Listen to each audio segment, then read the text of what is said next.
So welcome you again. Uttarakhand PCS prelim आपका आने वाला है अक्टूबर में। आपका प्रीलिम मोस्ट प्रोबेबली हो जाएगा। उसके लिए मैंने आपसे बोला था कि सबसे पहले आपको उत्तराखंड स्पेशल करना है। अब ठीक है, आप स्पेशल कर भी रहे हो, लेकिन आपको बाकी के सब्जेक्ट भी थोड़े थोड़े पढ़ने हैं। तो उसमें सबसे पहले जो लो हैंगिंग फ्रूट है हम उसको डिस्कस करते हैं, और फिर अकॉर्डिंगली हम नेक्स्ट वीडियो में और आज और कल में टोटल जितने भी आपके सब्जेक्ट हैं प्लस उनके जो सोर्सेज हैं उस पर बात करेंगे। तो सबसे पहला लो हैंगिंग फ्रूट है आपका एनवायरनमेंट, पर्यावरण। इजी है,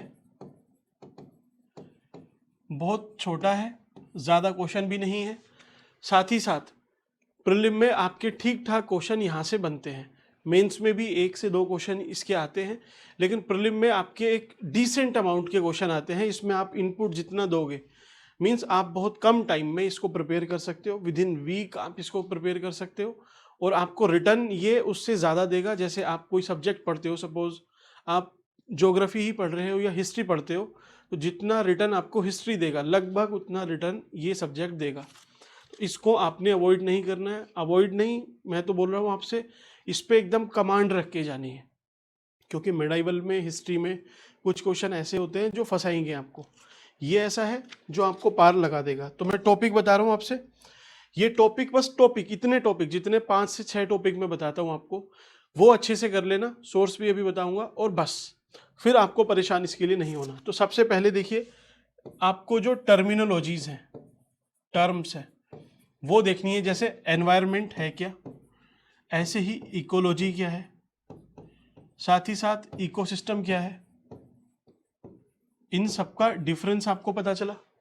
ठीक, इसी में फिर आपके आते हैं पिरामिड वगैरह, पिरामिड ऑफ बायोमास आएगा। ठीक है, अलग अलग तरह के तीन चार तरीके के पिरामिड हैं। ठीक, तो आपको पिरामिड आपने किए, और इसी में आपको करना है, देखिए environment, ecology, ecosystem, pyramid. Then एक चीज आपकी आएगी, वो है कार्बन साइकिल। कार्बन की साइकिल कैसी होती है, ये आपको अच्छे से करना है इसमें, क्योंकि बहुत बहुत सारी साइकिल निकल के आएंगी, तो आपको ये साइकिल करनी है इसमें। देन आपका आता है एटमॉस्फेयर। एटमॉस्फेयर कितनी लेयर है, किस लेयर में तापमान ये सब बढ़ता है घटता है, कौन सी कंड्यूसिव है कौन सी नहीं है। उसके बाद आपको करना है सस्टेनेबल डेवलपमेंट, जो ब्रूट लैंड कमीशन है। ठीक, इस पे देखना है, इतना आपको टर्मिनोलॉजी में देखना है। पॉइंट वाइज आप इसको लिखते रहना। जिस भी रिसोर्स से आपको कर रहे हैं, मैं रिसोर्स बताऊंगा आपको, आप उस हिसाब से इसको देख लेना। ठीक, देन नेक्स्ट आता है आपका दूसरा टॉपिक है आपका बायोडाइवर्सिटी। बायोडाइवर्सिटी, जैव विविधता। अब जैव विविधता में देखिए, बेसिकली ये मेंस का ही पूछता है आपसे, मैंने इसमें लिखा हुआ है, क्योंकि जितने भी PYQs मैंने एनालाइज किए हैं, प्लस आप किसी और कमीशन के भी देखोगे, तो जो टॉपिक मैं आपसे बता रहा हूँ वहीं से पूछेगा आपसे, इसके बाहर भी नहीं पूछेगा। आराम से इसको तैयार करना। तो मेंस के लिए तो मैं आपसे बताता हूँ चिप्पो अप्रोच। चिप्पो, इस चिप्पो से आपका पूरा ये बायोडाइवर्सिटी का सोल्व हो जाता है, आप नहीं फंसते हो। कैसे, आपसे पूछता है कि बायोडाइवर्सिटी लॉस क्यों हो रहा है, तो पहला क्लाइमेट चेंज, दूसरा हैबिटाट, तीसरा इन्वेजिव एलियन स्पेसीज, फोर्थ है पोचिंग, पोल्यूशन, ओवरग्रेजिंग। ये आपने लिखा। आपको अगर बायोडाइवर्सिटी को बढ़ाना है तो क्या करना पड़ेगा, भाई क्लाइमेट रेजिलियंस लानी पड़ेगी, हैबिटाट बढ़ाना पड़ेगा।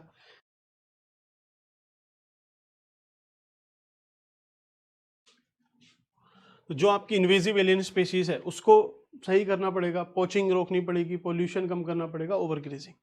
तो ये तो आपका यहीं से निकल जाता है, लेकिन आपको थोड़ा सा और इसमें पढ़ना है। क्या, देखिए बायोडाइवर्सिटी लॉस के बारे में हमें पढ़ना है कि क्या प्रमुख कारण है। तो प्रमुख कारण तो यही है, इसी में सबसे बड़ा जो भी आएगा आप उसको देख लेना। ठीक, देन इसमें आपको पढ़ना है इसका कंजर्वेशन। कंजर्वेशन, कंजर्वेशन कैसे होता है, और उसी कंजर्वेशन के लिए IUCN भी अपनी रेड लिस्ट और ये सब निकालता है। कंजर्वेशन में 2 पार्ट आ जाएंगे आपके, इन सीटू, एक्स सीटू, कि भाई नेशनल पार्क है, बायोस्फीयर रिजर्व है, वाइल्ड लाइफ सेंचुरी है। इसमें क्या है, आप बोटेनिकल गार्डन, ठीक है, ये सब बनाते हो। तो बायोडाइवर्सिटी क्या है, किसने कॉइन की term, in situ conservation, ex situ और IUCN इसका लॉस। ठीक, दूसरा टॉपिक हो जाएगा।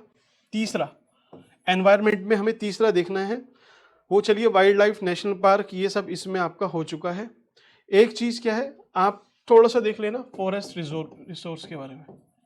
फॉरेस्ट रिसोर्स कितने प्रकार के वन है, ये क्या है, ज्योग्राफी में भी आपसे पूछता है।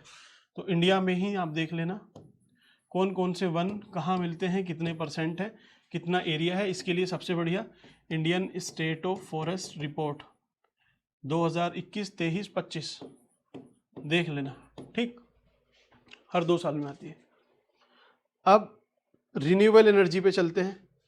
फोर्थ टॉपिक है नवीनीकरण ऊर्जा, रिन्यूएबल एनर्जी। कैसी एनर्जी है, नवीनीकरण, रिन्यूएबल एनर्जी है। अब इसमें देखिए क्या पूछता है आपसे, सोलर के बारे में पूछेगा, ग्रीन हाइड्रोजन आपको तैयार करनी है, जो नेचुरल गैस है CNG है वो आपको तैयार करनी है। ऐसी सोलर हुआ, जितनी भी रिन्यूएबल एनर्जी के सोर्स हैं, सपोज विंड एनर्जी है, बायोमास है, बायो एनर्जी है, तो बायो एनर्जी की पॉलिसी, इन सबको आपने डिटेल में देखना है कि सोलर में क्या है, इसमें क्या है, इसमें ये सब। तो हाइड्रो इलेक्ट्रिक एनर्जी पावर, ऐसे ही इसमें न्यूक्लियर एनर्जी भी आ जाएगी। ये आपने देख लिया। ठीक, इसमें और इसका डिफरेंस भी पता चल जाता है कि जो कन्वेंशनल सोर्स हैं वो कौन से होते हैं और रिन्यूएबल कौन से हैं। तो 4 पॉइंट हुए आपके।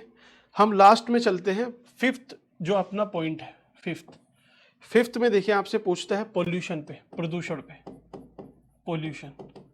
और इस पोल्यूशन में अलग अलग तरह का पोल्यूशन है भाई। एयर पोल्यूशन पे पूछता है, वाटर पे पूछता है, प्लास्टिक पे पूछता है, ठीक, और भी अदर जितने तरीके के पोल्यूशन है आपको वो प्रिपेयर करने हैं।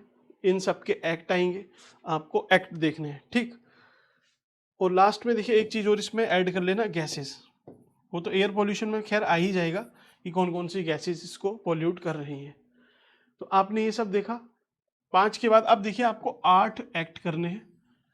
8 एक्ट हैं और 8 के 8 एक्ट, चलिए ये तो जो लिखा हुआ था वो हो गया, इसमें जो टॉपिक थे आपके 8 एक्ट है। 8 एक्ट कौन से हैं यहाँ से पूछता ही है, और नहीं भी पूछता तो आपको तो पता होने ही चाहिए। पहला देखिए वाइल्ड लाइफ प्रोटेक्शन एक्ट 1972, ठीक है। दूसरा एक्ट कौन सा है अपना, वाटर पोल्यूशन। देन आपका आएगा, तीसरा आएगा, एयर रहने देते हैं, फॉरेस्ट कंजर्वेशन एक्ट 1980, वन संरक्षण अधिनियम 1980। देन आपका 4th नंबर पे आएगा एनवायरमेंट प्रोटेक्शन एक्ट 1986। 5वें नंबर पे आएगा आपका देखिए एनवायरमेंट पॉलिसी जो 1988 की है, ठीक है, 88 की पॉलिसी है। देन 6th नंबर पे आपका आएगा बायोडाइवर्सिटी एक्ट 2002। 7वें नंबर पे आएगा फॉरेस्ट राइट एक्ट 2006। देन 8 आएगा आपका कैंपा, कंपनसेटरी फॉरेस्टेशन, ठीक है, एक्ट 2016 का इशू था। ये 8 आपको एक्ट करने, ये करने ही है भाई, इसमें एक्सक्यूज मत रखना आप।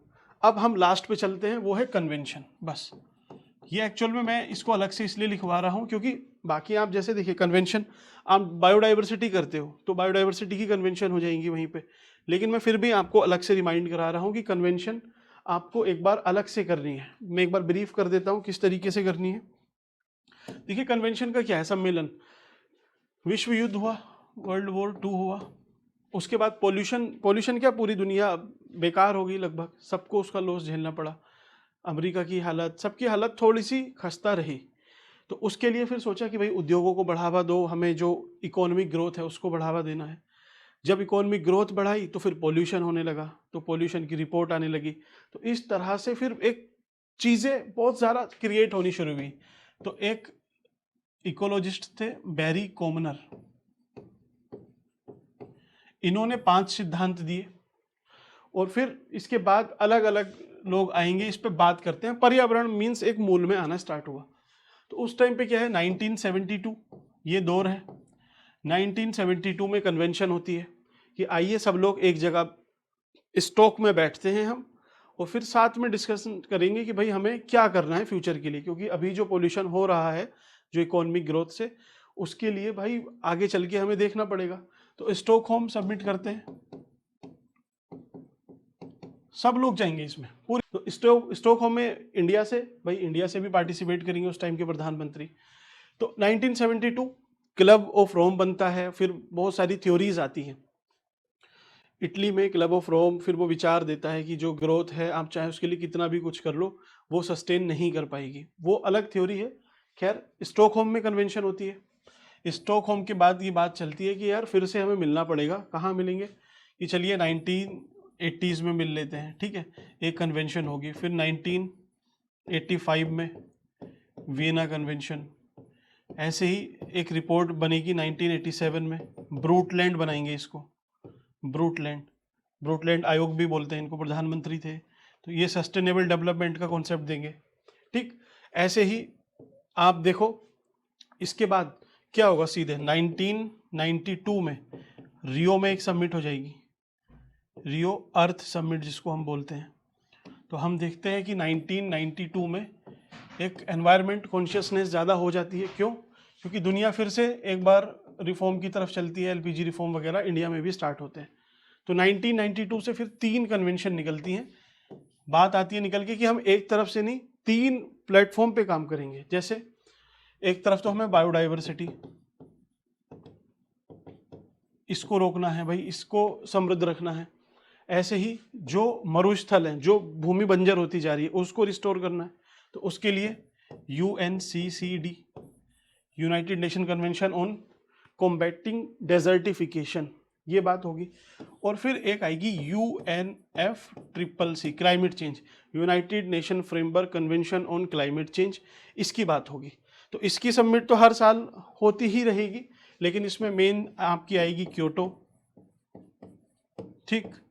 क्योटो के बाद ये अभी इस पे बात करेंगे हम, पहले बायोडाइवर्सिटी देख लेते हैं। बायोडाइवर्सिटी के लिए इसके लिए कन्वेंशन होगी, एजेंडा 21 बनेगा, एजेंडा 21। एजेंडा 21 के बाद एची टारगेट, जापान में एक शहर है एची, वहाँ से। और उसके बाद अभी एक कन्वेंशन फिर से होती है चाइना में, हाई एम्बिशन कोएलिशन, ऐसे कुछ करके है, ठीक। तो बायोडाइवर्सिटी का अपना चल रहा है, मरुस्थल का इसमें अपना, कभी सऊदी में एक कन्वेंशन करते हैं, कभी कहीं पे। तो मीन्स यहाँ भी काम चल रहा है, ये हर साल हो रही है। क्योटो है, आपने सुना होगा, पेरिस बहुत फेमस है। पेरिस के बाद आप देखो ग्लासगो में हुई थी, ठीक। तो ये भी आपकी चलती जा रही है अजरबैजान में। तो इसको आपने सेपरेट अलग करके पढ़ना है कि कौन सी कन्वेंशन किसकी है। आप इसमें फिर कंफ्यूज नहीं हो जाओगे, नहीं होगे मतलब, है ना। अब देखिए इसके ना पैरेलल आप इंडिया का भी इसी तरह से एक स्ट्रक्चर बनाना कि देखिए इस तरह से जब इंडिया ने यहाँ पे पार्टिसिपेट किया तो सिर्फ बोल बचन करके थोड़ी आएगा, इंडिया भी कुछ एक्शन लेगा।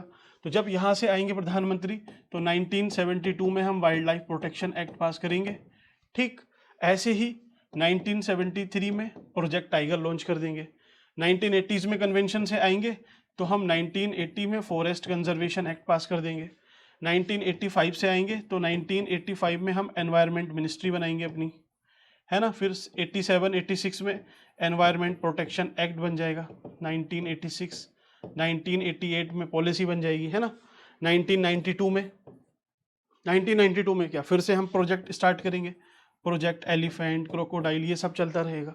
तो हम काम करते रहते हैं पैरेलल, ऐसे नहीं है चाहे कोई भी प्रधानमंत्री आए हो हम काम करते हैं। UNFCCC, तो हर कन्वेंशन में हमने बहुत में भी हमने कंट्रीब्यूट किया है भाई। क्योटो को भी हमने माना है, ठीक है। पेरिस में हमने अपने कुछ और प्रिंसिपल बनाए।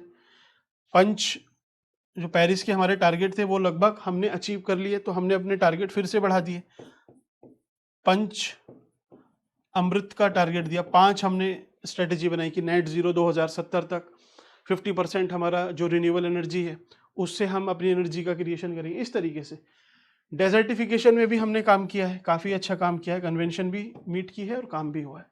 बायोडाइवर्सिटी के लिए देखिए, यहाँ से हम आएंगे, फिर 2002 में बायोडाइवर्सिटी एक्ट पास कर देंगे और विद टाइम हम हर चीज़ में पार्टिसिपेट करते रहे, काम करते रहे। बस आपको यही काम करना है। पूरी कन्वेंशन का एक टाइमलाइन आपने बनाई, ठीक, जैसे ही आपकी टाइमलाइन बनी उसमें फिर आपने साइड में लिख लेना है कि इंडिया ने क्या क्या काम किए हैं, है ना। आपको यही करना है कि भाई इंडिया के पैरेलल क्या काम चल रहे थे, तो उससे आपके दिमाग में एक फ्रेमवर्क बन जाएगा, पूरा एनवायरनमेंट आपकी टिप्स पे आ जाएगा, कभी भी पूछ ले आप नहीं भटकोगे, ठीक है। फिर थोड़ा बहुत जब आप गैस वगैरह पढ़ते हो, ओजोन वगैरह, तो ओजोन की कन्वेंशन है जैसे OVMK कि ओजोन, वीना कन्वेंशन, मॉन्ट्रियल की गाली, ठीक। तो बस बाकी इसके अलग आपका कुछ नहीं है। आपको सोर्स अगर पूछने हैं तो मैं आपसे बताता हूँ, देखिए जो इंग्लिश मीडियम से है, जो इंग्लिश मीडियम से है आपके लिए एक बुक सही रहेगी, PMF IAS की आती है, एनवायरनमेंट की, अच्छी बुक है लेकिन काफ़ी मोटी है। आपको सेलेक्टिव जितना मैंने बताया बस उतना सर्च करके पढ़ना है, उससे ज़्यादा नहीं, उससे कम भी नहीं, ठीक। हिंदी में आपको पढ़ना है तो दृष्टि IAS की आती है, मीन्स ये चीज़ आपको इसमें मिल जाएगी, हिंदी में आप इसको परचेज कर सकते हो, PDF कहीं से, अब तो टेलीग्राम पे भी सारी चीज़ें मिल जाती है, आप देख सकते हो, ठीक है। इसके अलग आपको एनवायरनमेंट में कुछ नहीं करना। 10 क्वेश्चन अगर पूछता है तो आप 9 क्वेश्चन यहाँ से लगा ले जाओगे आराम से, नहीं फंसोगे। तो सबसे बेस्ट है, विद इन अ वीक आपके तैयार हो जाएगा। अच्छे से इसको तैयार करो, पूरी टिप्स पे आपके होना चाहिए जितना मैंने बताया है, फिर देखते हैं कि कैसे नहीं होगा। उत्तराखंड आप स्पेशल कर ही रहे हो, साथ ही साथ आप इसको करना। फिर मैं आपसे कल साइंस एंड टेक या साइंस के बारे में बात करता हूँ, ऐसे हिस्ट्री, इकोनॉमी, ज्योग्राफी, पॉलिटी, सबके बारे में हम बात करेंगे। आप बस करते रहिए, बाकी जो भी आपको लैकिंग लग रही है उसको मैं फुलफिल करूँगा, आप बस कमेंट सेक्शन में एक बार बता देना। चलिए मिलते हैं नेक्स्ट वीडियो में, थैंक यू।